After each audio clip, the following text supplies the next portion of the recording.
이사야 13장에 보면 나라들 가운데 가장 찬란한 바빌로니아 사람의 영예여 자랑거리인 바빌론은 하나님께서 멸망시키실 때에 마치 소돔과 고모라처럼 될 것이다. 너희는 모두 함께 모여들어 보아라. 우상들 가운데서 누가 이런 일을 알려준 일이 있었느냐. 주님께서 그를 사랑하시니 그가 바빌론을 공격하여 주님의 뜻을 이루어드리고 그의 능력을 바빌로니아 사람 앞에서 드러낼 것이다. 그래서 이사야도 이 전체적인 흐름을 정확하게 깨뜨린 자예요. 그래서 바빌론을 향하여 패망을 예언하는 거예요. 예레미야도 마찬가지. 24장 5절에 보면 나 주 이스라엘 하나님이 말한다. 나 주 이스라엘 하나님, 나 주 그 땅의 하나님, 아브라함에게 지시했던 그 땅, 이삭과 야곱에게 약속하신 그 땅의 하나님이 이렇게 말한다. 내가 이곳에서 바빌로니아 사람의 땅으로 내쫓은 유다의 포로들을 이 좋은 무화과처럼 잘 돌보아 주겠다. 이렇게 70년이라는 기한이 다 차면 내가 바빌로니아 왕과 그 민족과 바빌로니아 땅의 죄를 벌하며 그것을 영원한 황무지로 만들어 버리겠다. 나 주의 말이다. 이게 언제 성취되죠? 요한계시록 17장 18장입니다. 에스겔은요, 이스라엘이 타락하고 있는, 그래서 그 하나님 앞에 포로기에 빠진, 황무지에 빠진 창조 전의 상태가 되어버린 상태를 바벨론 포로기로 이해하고 있어요. 내가 보니 그도 자신을 더럽혔다. 그 두 자매가 똑같은 길을 걸었다. 그런데 오홀리바가 더 음탕하였다. 그런 남자들의 유다를 말해요. 남자들의 모양을 벽에다 새겨놓고 쳐다보았는데 붉은색으로 새겨진 바빌로니아 사람들의 모양이었다. 그들의 허리에는 띠를 덩이고 머리에는 감긴 수건이 늘어져 있다. 그들은 모두 우두머리들과 같아 보이고 갈대아가 고향인 바빌로니아 사람들과 같은 모습이었다. 북이스라엘과 남유다가 하나님 앞에 버림받은 상태를 그들은 바빌로니아 사람들과 음탕한 행위를 하는 것으로 에스겔은 이해하고 있는 거죠. 미가서 7장 18절 20절에도 마찬가지예요. 주님 같으신 하나님이 또 어디에 있겠습니까? 주님께서는 죄악을 사유하시며 살아남은 주님의 백성의 죄를 용서하십니다. 진노하시되 그 노염을 언제까지나 품고 계시지 않고 기꺼이 한결같은 사랑을 베푸십니다. 주님께서 다시 우리에게 자비를 베푸시고 우리의 모든 죄를 주님의 발로 밟아서 저 바다 밑 깊은 곳으로 던지십니다. 주님께서는 옛적에 우리의 조상에게 맹세하신 대로 야곱에게 성실을 베푸시며 아브라함에게 인애를 더하여 주십니다. 주님께서 케뎀에서 조상들에게 맹세하신 대로 우리를 회복하여 주십니다. 근데 그 배경이 바벨론이에요. 바벨론에서 돌아오게 될 거예요. 할렐루야. 여러분과 나의 바벨론, 나의 케뎀, 나의 동쪽을 떠나 하나님의 동쪽으로, 하나님이 지시하는 땅으로 가시기를 축복합니다. 그러려면 하나님의 말씀 앞에 떠오는 자세. 어린아이가 태어나서 모든 것을 처음 본 것처럼 하나님의 말씀을 1.1획도 더하거나 빼거나 가하거나 감하거나 좌로나 우로나 치우치지 않고 그대로 아멘하는 그러한 어린아이 같은 마음이 절대적으로 필수입니다. 지금은 그런 자들을 찾으세요. 그러한 세대를 숨겨놓으셨어요. 유명한 자들이 아니라 무명한 자들이에요. 이거는 그래서 교단적으로 목회적으로 된다고 보지 않아요. 겸손한 자만이 갈 수 있는 길이라고 봅니다. 자, 할 건 많지만 빨리빨리 진행하죠. 1절에서 9절, 드디어 12장 1절에서 9절을 또 살펴보면 아브라함이 노아와 같이 온 인류를 축복하시려는 하나님의 원래의 계획으로 복귀뿐만 아니라 새로운 시작을 성취하고 있음을 보여줍니다. 자, 옛 세상에서 새로운 시작은 노아의 홍수였어요. 아브라함이 에덴에서 쫓겨나서 가인의 성이 득세하는 세상에서 노아의 방주를 통하여 새로운 시작이 되면서 동시에 창세기 1장 27절 28절에 있었던 하나님의 축복의 회복이 노아의 방주 안에서 일어났던 것을 볼 수 있어요. 또 나아가 바벨탑 사건을 통해서 온 인류가 하나님을 대적하며 흩어져 버렸는데 거기에 대해서 하나님께서 또 새로운 축복의 회복을 명하시고 동시에 새로운 시작, 희망을 주신 존재가 바로 아브라함이다라는 것을 볼 수 있죠. 가장 두드러진 것은 아브라함과 그 자손들의 서술을 통하여 창세기 1장 28절에서 하나님의 축복이 빈번히 반복되었다는 사실이다. 재밌는 건 아브라함의 이 일대기 내용 가운데 계속 반복, 10번 정도, 1번, 2번, 3번, 4번, 5, 6, 7, 8, 10번 정도 반복되어지는 것이 창세기 1장 27절 28절에 축복이 반복되고 있다는 거죠. 이것은 뭐죠? 아브라함의 자녀들이 에덴에서 아담에게 주어졌던 그 사명을 회복할 거라는 거예요. 땅을 정복하라. 풍성하게 편만하게 땅에 퍼져라. 가서 정복하고 다스려라. 뭐죠? 지구 전체를, 온 땅을 에덴 동산으로 만들어라. 족장들에게 주어진 약속은 다름 아닌 인류에 대한 하나님의 원대한 축복의 반복입니다. 온 인류의 대표적인 명단을 우리 창세기 10장에서 제시한 것을 보았어요. 이 세상의 족속들이 아브라함과 그의 씨를 통하여 축복받아야 합니다. 여기에서 아브라함은 새로운 아담으로 제시되며 아브라함의 씨는 두 번째 아담인 새로운 인류로 제시됩니다. 그래서 사도 바울은 고린도전서에서 뭐라 그러죠? 너희는 새로운 피조물이라. 다른 말로 뭐라죠? 뭐죠? 너희가 새로운 인류다. 아브라함의 자녀의 정체성은 새로운 피조물입니다. 이거는 그래서 갈라디아서에서도 네가 아브라함의 자녀가 되기 위해서는 개정의식을 통해서 아브라함의 노예로 올로 말하면 이 개정의식, 안현수 선수가 어제 금메달 땄는데 러시아로 기화하고 기화한다고 뭐 법적으로 러시아인이 됐죠. 그러나 이것은 아브라함의 자녀에 통하지 않는다. 너희가 유대인으로 개종한다고 아브라함의 자녀가 되는 것이 아니라 오직 믿음으로 가야 됩니다. 오직 믿음으로 아브라함의 자녀가 된다. 새로운 피조물이 된다라고 한 것을 우리 기억하죠.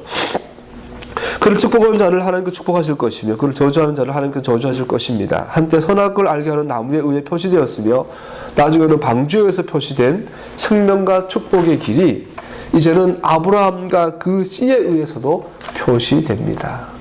자, 생명나무에 이르는 길, 생명과 축복의 길, 그것이 노아의 방주에 있었는데 이제는 아브라함의 씨에 있다라는 거예요. 자, 그래서 아브라함은 뭐라고요? 믿음의 조상. 그래서 믿음을 통해서 아브라함의 자녀가 되는 건데 그 믿음이 뭐라고요? 하나님이 아브라함과 맺으셨던 그 계약, 이것이 시내산의 모세 계약을 통해서 우리에게 온전하게 방대하게 주어지는데 이 계약이 우리의 신비에 새겨지는 것. 내가 그 계약의 멤버로 동참하는 것이 믿음이에요. 오직 믿음으로만 그 계약이 일원이 되고 계약 당사자가 되는 것. 노력이 아니라 율법주의가 아니에요. 예수 그리스도의 보혈의 그 능력의 은혜로 오직 믿음으로 아브라함의 계약에 내가 들어가는 거예요. 그 아미다 기도 1번이 뭐예요? 아버트. 또 아브라함의 하나님, 이삭의 하나님, 야곱의 하나님이란. 하나님은 산자의 하나님이란. 그래서 그 아브라함의 하나님이 나의 하나님이라는 걸 고백하는 것이 아미다 1번 기도예요. 그것은 다른 말로 말하면 믿음으로 아브라함의 계약 멤버십으로 되는 것을 말하는 거예요. 그것이 믿음으로 구원받는 거예요. 그래서 네 마음으로 믿어 의에 이르고 입으로 시인하여 구원에 이르느니라. 할렐루야. 토라 회복이 자꾸 토라는 뭐 율법이다. 토라가 왜 율법이에요? 그리도서 있긴 있지만 토라는 폐해졌다. 참고하면 된다. 그렇지 않아요. 토라는 하나님의 말씀이에요. 하나님의 말씀 변개되지 않죠. 장차 올 이 씨는 그런데 창세기 49장 8절에서 12절을 보면 장차 올 이 씨에 대해서 좀 더 구체적으로 야곱이 예언해 놓은 것을 볼 수 있어요. 제가 읽어드릴게요. 49장 8절부터 보면 유다야 너희 형제들이 너를 찬양할 것이다. 너는 원수의 멱살을 잡을 것이다. 너희 아버지의 아들들이 내 앞에서 무릎을 꿇을 것이다. 유다야 너는 사자 새끼가 될 것이다. 나의 아들아 너희 움킨 것을 찢어먹고 굴로 되도록 할 것이다. 엎드리고 웅크리는 모양이 수사자 같기도 하고 암사자 같기도 하니 누가 감히 범할 수 있으랴. 임금의 지휘봉이 유다를 떠나지 않고 통치자의 지휘봉이 자손 만대까지 이를 것이다. 권능으로 그 자리에 오를 분이 오시면 만민이 그에게 순종할 것이다. 자, 아브라함의 씨, 새로운 시작, 아브라함의 씨, 축복의 회복을 이야기하면서 그 씨에 대해서 좀 더 구체적으로 야곱이 설명한 걸 보면 세 가지 특징이 있어요. 그는 왕권을 가진 자예요. 왕권이 그에게 속한 자로서 그는 유다지파의 사자가 될 것이고 특별히 유다지파의 사자일 것이고 그는 모든 백성이 그에게 복종하게 될 것이다. 이 세 가지 특징을 갖고 있어요. 누구죠? 예수와. 그래서 유다 지파의 사자로, 다윗의 아들로, 우리가 아미다기도 13번인가 보면 하나님 우리에게 예루살렘을 재건해 주세요. 그리고 예루살렘에 다윗의 자손에게 왕관을 씌워 주세요. 예수와 그분을 보내달라고 볼 수 있어요. 축복의 주제의 갱신으로서 이해되어야 함을 세 번에 걸쳐서 반복, 동시에 야곱은요, 이 유다의 지파 사자를 예언하면서 축복의 주제를 세 번에서 반복해서 한 걸 볼 수 있어요. 이들은 모두 이스라엘 12지파이다. 이것은 그들의 아버지가 그들을 축복할 때 한 말이다. 그에 있는 아들 하나에게 알맞게 축복하였다. 즉 49장 28절에 보면 그들에게 축복하였으되 곧 그들 각인의 축복의 분량대로 축복하였더라. 49장 28절에 바로옥이라는 단어가 세 번 반복, 한 절에. 야곱은 정확하게 이해한 거예요. 여러분 아까 10명의 그 데라의 족보 가운데 마지막이 이삭이라고 그랬어요. 아브라함과 이삭과 야곱은 정확하게 한 언약, 한 계약, 토라에 대한 정확한 일치된 의견을 갖고 있어요. 축복에 대해서 정확한 같은 이해를 하고 있어요. 이게 아브라함과 이삭과 야곱이에요. 그리고 우리의 축복에 대한 이해도, 우리가 가는 하나님의 말씀에 대한 이해도 정확하게 아브라함과 이삭과 야곱과 일치해야 돼요. 그래서 예수님께서 나는 토라를, 축복을, 계약을 바르게 해석해 주러 왔다. 완성하러 왔다. 바르게 해석해서 죽을 수 있는 모습을 보여주시고, 죽기까지 순종하는 모습을 보여주시고, 부활하시는 능력을 보여주시고, 제자들에게 아브라함과 이삭과 야곱이 이해했던 정확한 축복의 이해를, 토라의 이해를 전수해 주시고 가셨어요. 그러니까 하나님께서 예수님께 돌아가실 때 뭐라고 하세요? 다 이루었다. 나 이제 걱정하지 않는다.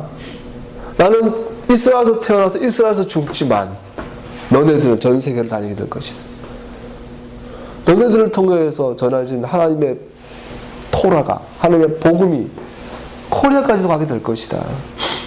어떤 목사님 그러시더라고요. 자기 지리산에 차도 안 다니는 시골, 호랑불 키고 다니던 그 동네에 태어났는데 어떻게 그 바다 건너 산 건너 있는 이스라엘의 예수님의 그 복음이 이 지리산의 끝자락까지 전해졌을까? 신기하고 신기하다.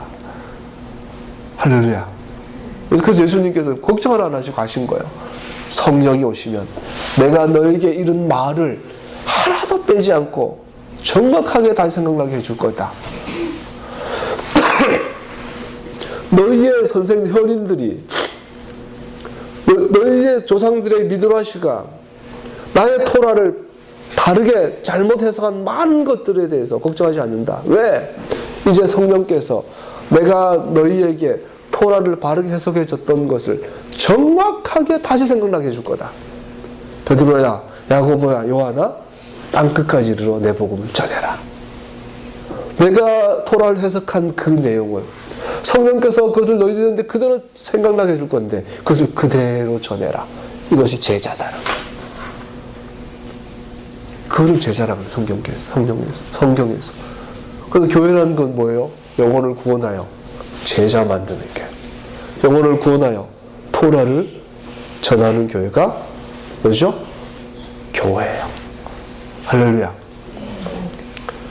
그 마귀는 여기에 씨를 뿌리는 거예요. 제자란 무엇이냐, 제자 삼고, 선교가 뭐냐, 그러고 뿌리는 게 대체 신학.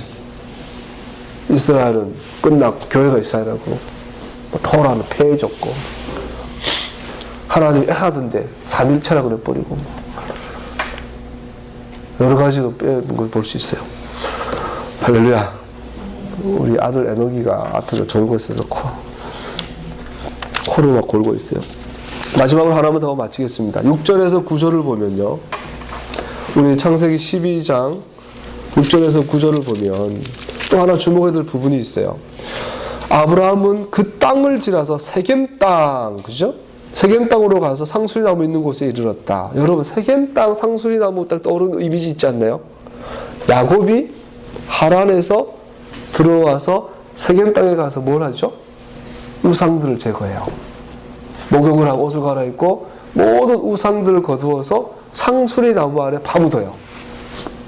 영적 개혁이 일어난 거예요. 그런데 놀랍게도 아브라함이 세겜 땅 상수리나무 아래로 가요. 거기서 뭐래요? 단을 쌓고 제사 지냈어요.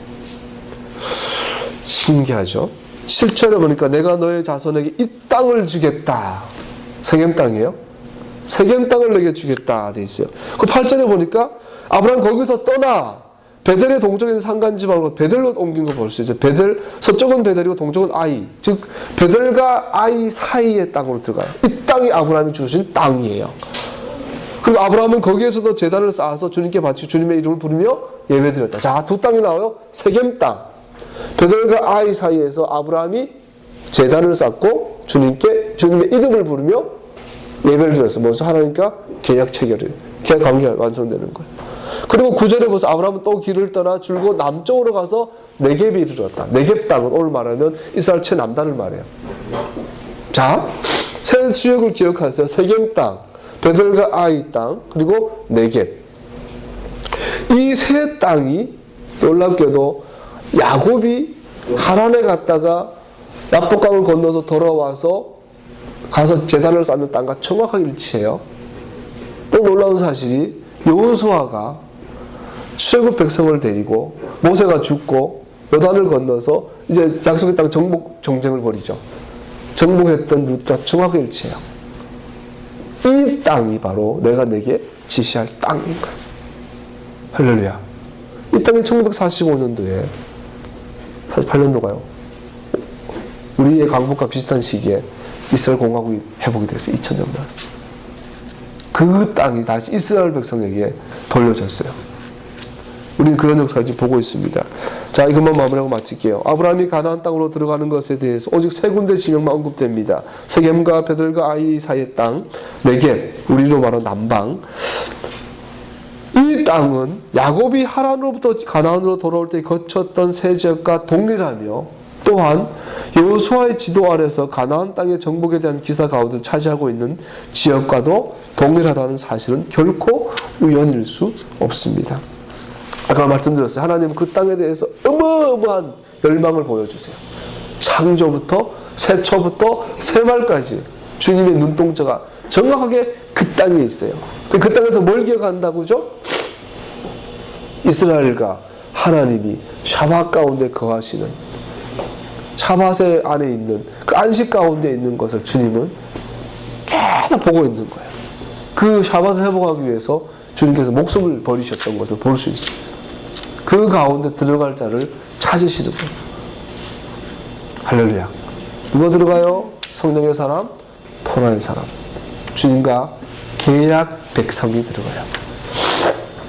아브라함은 북쪽에서 와서 세 번에 걸쳐 여행을 통하여 첫 번째 여행에서 그는 세겜 땅으로 가서 그곳에서 하나님을 향한 단을 쌓았다. 두 번째 그는 동쪽으로 베델, 서쪽으로는 아이 사이의 땅에 베델 동쪽에 도착하였다. 그리고 거기에서 단을 쌓고 아도나이, 주님의 이름을 불렀다.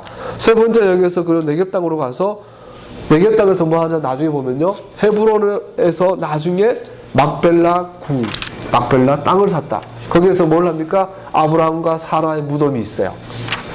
그 굴에 이삭과 리브가의 시신이 들어가요. 그 굴에 야곱과 누구죠? 레아의 무덤이 들어가요. 그 말은 뭐죠? 여기는 내 땅이다. 4번. 그 글을 아브라함이 몇 번이나 만류하지만 계속 반복해서 결국은 돈 주고 사요. 시세보다 몇 배 더 주고. 그 땅을 기어코 아브라함이 자기 이름의 소유를 만들어버린 거예요. 이건 뭐예요? 찜하는 거예요. 이 땅은 내 땅이다. 이 땅은 하나님께서 내게 약속한 약속의 땅이다. 지금 니들 가나안족, 히위족, 브리스족 니들이 살고 있지만, 가나안족 니들이 살고 있지만 여기는 이스라엘 땅이다. 선언하는 거예요. 그것이 세 번째 땅 네겝에서 있었던 일이에요. 근데 놀라운 사실은 아까 말씀드린 것처럼 야곱도 이 땅을 거쳐서 하나님을 만나는 걸 볼 수 있어요. 야곱이 동쪽으로 돌아와서 이 땅을 여행한 것은 아브라함의 경우와 같다. 첫 번째로 그는 세겜으로 가서 밭의 일부를 사서 그곳에 장막을 치고 이스라엘 하나님께 단을 쌓았다. 그리고 그곳에서 이방신을 버리고 상수리 나무 안에 묻었다. 할렐루야. 두 번째로 야곱은 베델로 가서 그곳에서 하나님의 영광의 임재 앞에 돌기둥을 세웠다. 돌베개를 세웠다. 세 번째 그 네겝으로 가서 헤브론에 이르렀다. 아까 말씀드린 것처럼 여기서 끝나지 않고 이 세 지역은 동시에 여호수아의 정복 전쟁에도 중심 지역이 되는 걸 볼 수 있어요. 아브라함의 여행에 있어서 요지는 야곱의 여행에 있어서의 것과 평행을 이루며 이들 둘은 또한 여호수아서에 기록된 대로 땅의 정복에 있어서 요지와 평행을 이룬다. 그들이 첫 번째 점령한 성은 아이성인데 이 아이성은 베델과 아이성에 있는 그 지역이다. 이 직후에 여호수아는 세겜 다음에는 에발산에 단을 쌓은 것을 설명해 준다. 여호수아는 세겜 땅으로 가서 에발산에서 단을 쌓아요. 하나님과 계약의 단을, 그 언약을 기록한 단을 쌓아요. 거기도 역시 베델과 아이의 남쪽인 세겜의 북쪽으로 나아갔다. 네겝 땅을 말해요. 이것은 우리가 아브라함과 야곱에게서 보이는 세제가 동일하다. 세겜에서 여호수아는 이스라엘 사람에게 야곱이 그 당시 사용했던 것과 거의 같은 용어를 사용해서 그들 가운데 있는 이방신들을 버리라고 명하였다. 여호수아 24장 23절에 보면요. 제가 찾아볼게요. 여호수아 24장 23절에 보면 여호수아는 야곱이 했던 말과 같은 표현을 쓰고 있어요. 여호수아가 또 말하였다. 그러면 이제 당신들 가운데 있는 이방 신을 내버리고 마음을 주 이스라엘 하나님께 바치십시오. 백성들이 여호수아에게 말하였다. 우리가 우리의 하나님을 섬기며 그분의 말씀 토라를 따르겠습니다. 정확하게 이것이 세겜에서 에발산에서 있었던 일이에요. 그래서 여러분, 지금의 이스라엘은 정확하게 아브라함에 주어진 약속의 땅을 정확하게 회복하는 것이 여호수아의 정복 전쟁이었고, 그 땅은 나중에 예수님께서 오셔서 당신의 보호자를 두시는 땅이 될 것입니다. 그곳에 당시에 캐피탈을 세우시고 수도를 세우시고 온 땅을 메시아 왕국으로 다스리게 될 것입니다. 1000년 동안. 그러고 나서 1000년이 지나고 나면 온 우주는 새하늘과 새 땅, 하나님께서 원래 의도하셨던 그 하늘과 그 땅으로 회복되어질 것입니다. 할렐루야. 우리 그때를 바라봅니다. 이 일을 품고 기도할 자를 찾으세요. 이 모든 내용들이 아미다 기도 18개 기도문에 녹아 있어요. 이 기도를 예수님이 하셨고, 사도들이 우리가 말씀과 기도를 떠나 구제에 전념하는 것이 옳지 않다. 우리는 말씀과 기도에, 우리는 토라와 특별히 아미다 기도에 집중하겠다고 그들은 기도에 전념하는 것이 사도행전 6장에 나와요. 베드로와 야고보와 요한이 그날도 제사장 기도, 성전 기도하러 들어가다가 성전 미문에 앉아있는 안전뱅이를 바라본 거예요. 그 시간은 성전 기도의 시간, 아미다 기도 시간, 스탠딩 플레이, 서서 기도하는 시간에 안전뱅이를 본 거예요.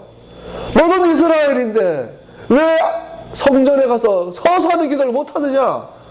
내게 있는 것은 금과 은은 없지만 예수와 이름으로 일어나라, 걸어라. 그가 일어나 걷고 뛰며 찬양하였더라. 아마 아미다 기도에 동참했을 거예요. 제사장 기도, 예수님이 가르쳤던 주 기도부는 아미다 기도의 축약판이. 우리가 다음 주 배우는 크도샤라는 그 아미다 3번 기도는 첫 번째 뭐예요? 당신의 하나님의 이름이 하늘에서 높임받는 것이 이 땅에서 높임받게 하옵소서. 이것이 아미다 기도 3번이에요. 이것이 주기도문으로 그대로 내려오잖아요. 기도가 회복되어야 될 줄로 믿습니다. 우리는 제발 그만 기도해야 돼요. 제발 골짜기마다 찾아다니면서 철야기도하고 금식기도 좀 그만해야 돼요.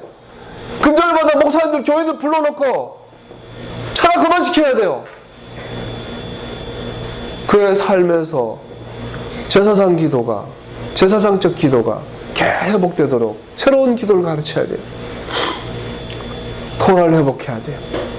그러면 이 땅이 하나님의 땅으로 회복될 줄 믿습니다.